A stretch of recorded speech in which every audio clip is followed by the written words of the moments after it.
Pertama-tama kita perkenalan dulu ya Mbak. Saya di sini sebagai konselor dan Mbak bisa panggil saya dengan nama Winda. Saya memiliki nama lengkap Winda Dina Oktaviani dan Mbak boleh perkenalkan namanya. Bapak saya Rizka Ibu Hashim. Biasanya dipanggilnya siapa Mbak? Rizka. Oke Mbak Rizka, di sini saya pertama-tama mau bertanya apakah Mbak Rizka sudah pernah menjalani proses konseling sebelumnya? Belum pernah. Belum ya Mbak. Oke, karena Mbak Rizka belum pernah menjalankan proses konseling, maka dari itu saya akan menjelaskan sedikit pengertian tentang konseling itu apa.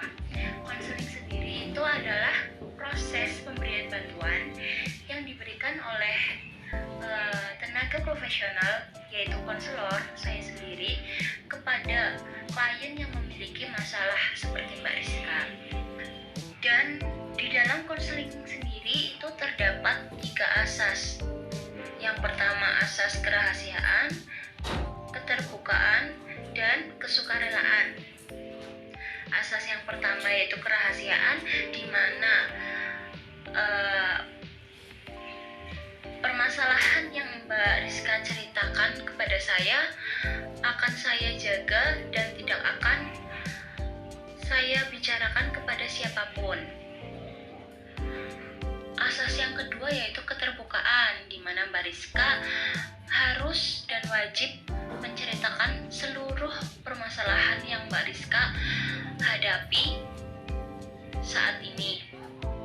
Asas yang ketiga yaitu kesukarelaan, di mana asas kesukarelaan ini Mbak Rizka melakukan proses konseling ini dengan kemauan sendiri tanpa adanya paksaan dari siapapun.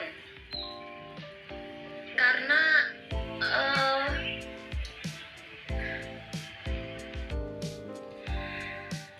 karena saya sudah menjelaskan sedikit mengenai konseling, Mbak Rizka bisa mulai menceritakan permasalahan yang Mbak Rizka hadapi. Jadi gini Bu, saya mau melamar pekerjaan di perusahaan daerah Jakarta. Tapi dari cerita-cerita teman-teman saya yang bekerja di sana, katanya orang dari suku Batak itu susah masuk di perusahaan itu. Karena suku Batak itu dipandang perusahaan memiliki sikap yang keras dan tegas. Apakah Mbak Rizka sudah membuktikannya dan Mbak Rizka sudah mencoba melamar pekerjaan di perusahaan tersebut? Saya masih belum mencoba Bu, saya baru ada niatan untuk melamar pekerjaan di perusahaan tersebut. Tapi saya merasa cemas dan saya gelisah jika saya tidak diterima di perusahaan itu. Jika Mbak Rizka belum mencoba mendaftar di perusahaan tersebut, kenapa Mbak Rizka merasakan keminderan terlebih dahulu?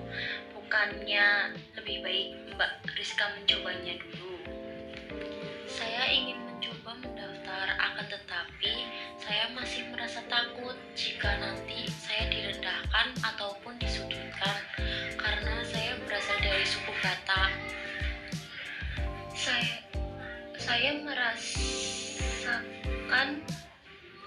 apa yang Mbak Rizka rasakan. Mbak Rizka merasa gelisah karena Mbak Rizka belum mencoba mendaftar di perusahaan tersebut. Dan selama Mbak Rizka belum mencoba, Mbak akan terus mengalami rasa gelisah dan cemas itu. Iya Bu, saya juga tahu akan hal itu. Akan tetapi saya merasa suku Batak itu suku yang biasa saja, tidak seperti yang mereka katakan. Saya memahami betul apa yang Mbak Rizka rasakan ya, di mana suku Batak itu merupakan salah satu suku yang ada di Sumatera dan memiliki banyak sikap, di antaranya sikap yang baik dan juga ada sikap yang buruk. Mungkin sikap yang dimaksud dari perusahaan yang Mbak tuju itu adalah sikap yang pernah perusahaan tersebut alami, yaitu contohnya semisal ada karyawan dari suku Batak yang memiliki sikap kurang baik dalam bekerja, sehingga pandangan dari perusahaan tersebut mengenai suku Batak menjadi suatu pandangan yang buruk. Dan jika Mbak melamar di situ, maka Mbak Rizka harus meluruskan pandangan mengenai suku Batak yang dipandang kurang baik dalam perusahaan tersebut. Coba Mbak Rizka berikan contoh apa yang harus dilakukan ketika Mbak Rizka berada di perusahaan tersebut. Saya akan meluruskan pandangan mereka mengenai suku Batak.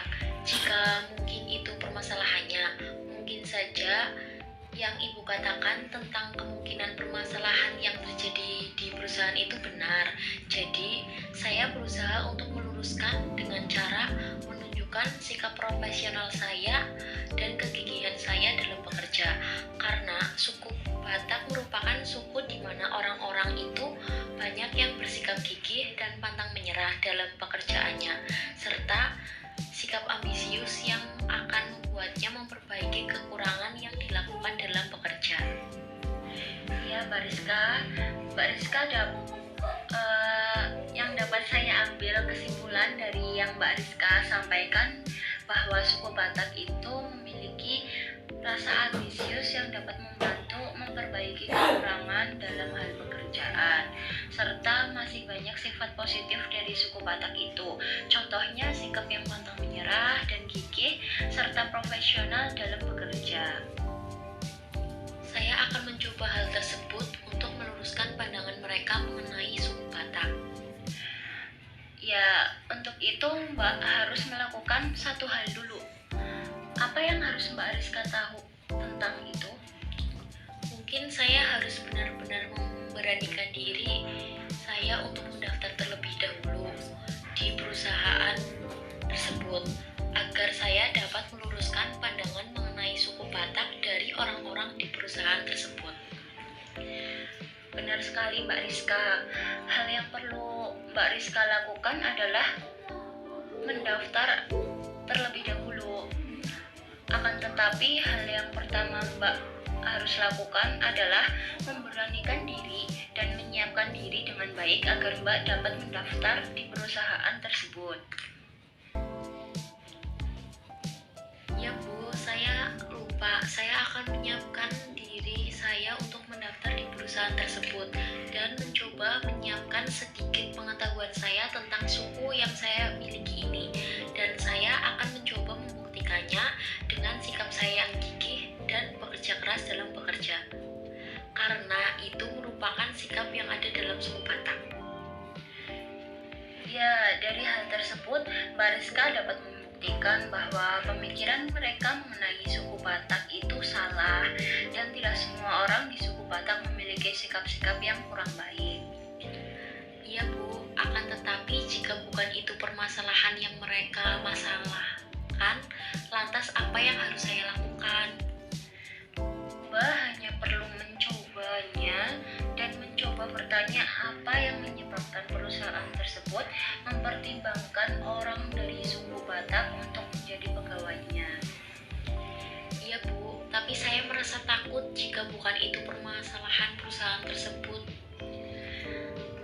Jika Mbak masih merasa takut, saya ingin bertanya, apakah Mbak mempunyai rasa percaya diri bahwa Mbak bisa masuk dalam perusahaan tersebut selain dari permasalahan suku yang ada di dalam perusahaan tersebut? Saya merasa percaya diri. Percaya diri yang Mbak maksud itu seperti apa dan apa contohnya? Percaya diri yang saya maksud yaitu percaya diri bahwa saya dapat diterima di perusahaan tersebut, dan contohnya yaitu saya percaya diri diterima di perusahaan tersebut karena saya memiliki bakat yang memadai dan dibutuhkan dalam perusahaan tersebut. Jika Mbak merasakan hal tersebut, maka Mbak Rizka tidak ada alasan untuk tidak mencoba mendaftar di perusahaan itu. Apakah Mbak Rizka akan menyanyiakan bakat yang Mbak Rizka punya hanya karena hal tersebut? Saya tidak akan menyia-nyiakan bakat yang saya miliki dan menggugurkan keinginan saya untuk bekerja di perusahaan itu karena hal tersebut. Jika seperti itu yang Mbak Rizka ucapkan, apa yang Mbak Rizka mesti lakukan untuk mencapai keinginan tersebut? Seperti yang saya katakan tadi, saya akan berusaha mendaftar terlebih dahulu karena saya tidak akan menyia-nyiakan bakat yang saya miliki, dan saya akan mencoba membicarakan baik-baik dan mencoba bertanya tentang permasalahan suku Batak yang ada dalam perusahaan tersebut. Hal yang Mbak Rizka lakukan ini sudah tepat sekali, dan Mbak Rizka dapat mencoba terlebih dahulu hal tersebut. Ya Bu, saya akan mencoba hal tersebut. Baik, karena permasalahan yang Mbak Rizka hadapi sudah menemukan solusinya, maka sesi konseling pada hari ini saya tutup, dan jika Mbak Rizka menginginkan sesi konseling tambahan, kita dapat atur lagi jadwal untuk sesi konseling berikutnya. Baik Bu, terima kasih. Iya, sama-sama Mbak Rizka. Semoga Mbak Rizka lulus dalam melamar pekerjaan di perusahaan yang Mbak Rizka inginkan ini. Amin, makasih Bu. Saya permisi dulu. Ya Mbak, hati-hati ya Mbak. Ya Bu. Sekian, terima kasih.